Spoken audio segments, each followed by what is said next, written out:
Centenary.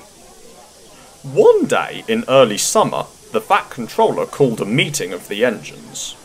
You have all heard, he announced, of the Thin Clergyman. Here, isn't he the one who wrote stories about us? Ventured Thomas. Well done, Thomas, agreed the Fat Controller. Sadly, he has now died, but this year it is 100 years since he was born. He paused. To mark this auspicious occasion, he went on. What's suspicious? Squeaked Percy, and then hoped the Fat Controller hadn't heard him. But he had. Auspicious, Percy. It means important, explained the Fat Controller.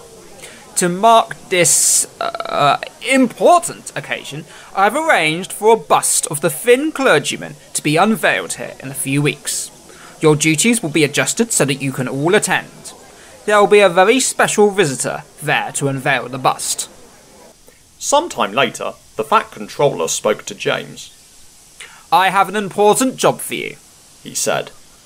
The crate with the Thin Clergyman statue has arrived at the other railway. I want you to fetch it, please. James puffed off proudly. He felt even prouder when he began the journey back to the big station with the crate safely on a truck. But just as James had passed through Henry's tunnel, there was a rumble and an enormous crash. James's driver looked back in alarm. Part of the tunnel had collapsed behind them. The railway to the outside world was completely cut off. James stopped at the next signal box, and his driver told the signalman what had happened. Later, the Fat Controller sent Donald, Douglas and Henry to help repair the tunnel.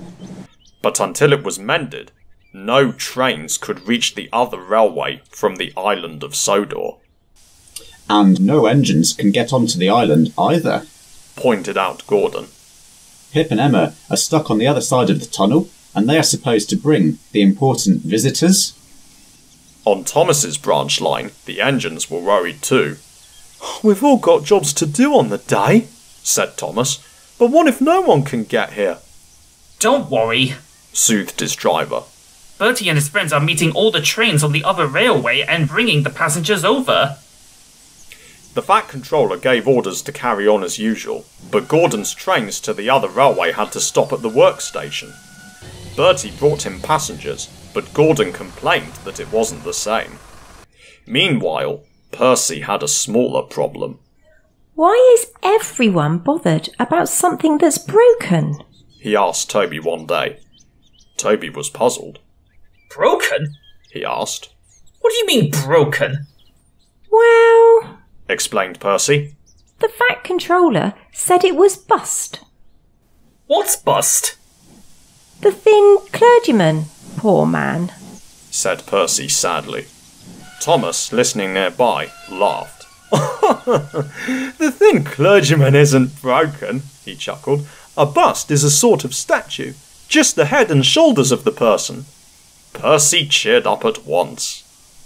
Oh, he said. That's all right then. I just hope that everybody can get to see it, put in Toby. A few days later, the Fat Controller announced that the tunnel had been mended. The inspectors worked through the night on their safety checks, and the first train allowed through was Pip and Emma. At the big station, the bust of the Thin Clergyman beneath a silk cover was ready. The engines waited anxiously. At last, Pip and Emma arrived, and the first person off the train was a prince. The Fat Controller greeted him, and after a short speech, the prince pulled a cord. The silk cover fell to the ground, revealing a perfect likeness of the Thin Clergyman. My parents, said the prince, read stories about your railway to me as a child. There will never be anything like it anywhere. The end.